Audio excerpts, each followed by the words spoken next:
Hi friends, welcome to Ramachandra Chess Academy. In the previous lessons, we have learnt about the fundamentals of the game, opening principles, and the opening moves from blacks and whites as well. Now let's move on to the next important topic, that is the middle game ideas. Generally, the players at the beginner level have no difficulty in playing the opening, but they find it very difficult to play the middle game because there is no theory. They have not come prepared for the middle game. Opening lines they by heart and they play the first 10-15 moves like a machine. But once the opening phase is over, people really find it very difficult to continue the game thereafter. So in order to avoid that situation and to make the middle game play more easier for you guys, I have brought in some useful tips where you can simply follow the and you can find the best move in any position. Let's begin the session with the topic of winning the exchange or favorable exchange, which means where we exchange our pieces of lower value for a higher value piece. Here black's bishop on c4 is aiming at the white's rook on f1. Can we capture it or not? Because the bishop will be captured by the king or queen once we capture it. So can we go ahead or not? Oh, actually we can capture because the bishop's value is only 3 points and rook's value is 5 points. So when we are losing only 3 points and getting 5 points in return, it is a favorable exchange and we can go ahead. So here we can actually capture the rook with our bishop. So whenever we get an opportunity to capture the rooks with our bishops or knights, we should go ahead and do it because the rook is 5 points, which is more than the bishop as well as the knight, which are only 3 points. So in this position we can see the white's knight on f5 can capture the rook on e7. So we can actually go ahead and do it, though the knight will be captured by white's queen or knight, black's queen or knight, but still we can go ahead because it is a favorable exchange. So next we have the topic of attacking the hanging pieces. Hanging pieces are nothing but the piece which is not at all protected by any of the pawns or pieces. So we can see here the black's knight on c6 is hanging, it has no protection. That means if we can capture it, it will not be captured by any of the opponent's pieces. So how do we capture it? So we can attack it with our queen. We move our queen to c6 and c1 and we can attack the knight on c6. So the concept of hanging pieces is simple. Whenever a piece is not protected by any of the pawns or pieces, we can target the hanging piece. Next, playing with an idea, which is very important because whenever we move our pieces, we should have some idea in our mind. So without any idea, we cannot just randomly move the pieces and end up in troubles. So we shouldn't make any move without any purpose. So here actually white has an idea, that is moving the pawn to d5. So what happens if we move the pawn to d5? We can double attack the knight on c6, black's knight on c6, as well as the bishop on e6. So can we straight away go ahead and play d5? We can't because the d5 is protected by black's pieces. 3 of the black's pieces are protecting the d5. The knight on b4, the knight on e6, the bishop on e6 and the queen on d8. All 3 pieces are protecting the square and we have only 2 pieces supporting the same.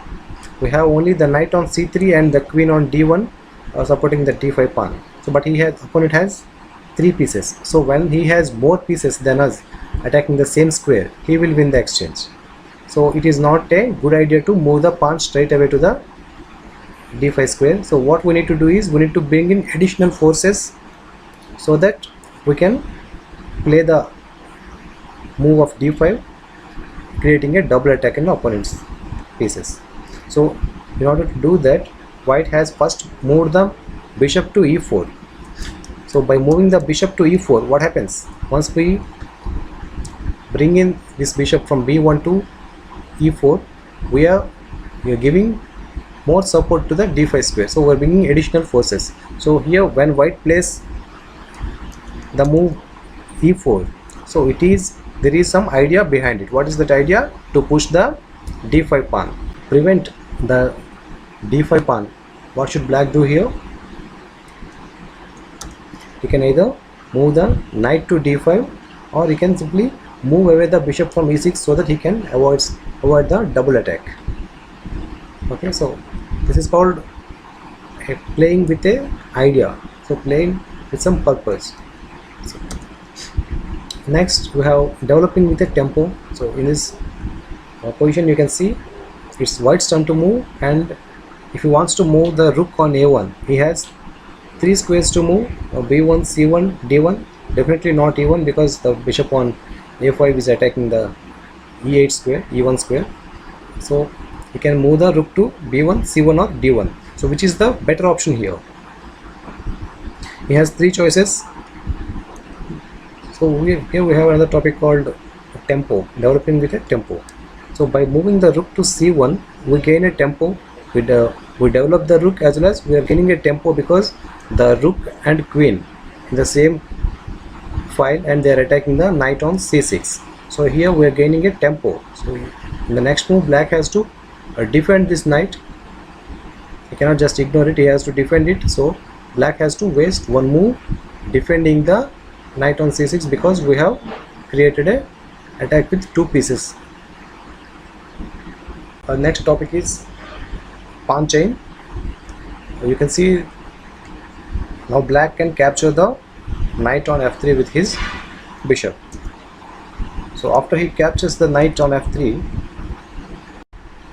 how do we recapture it?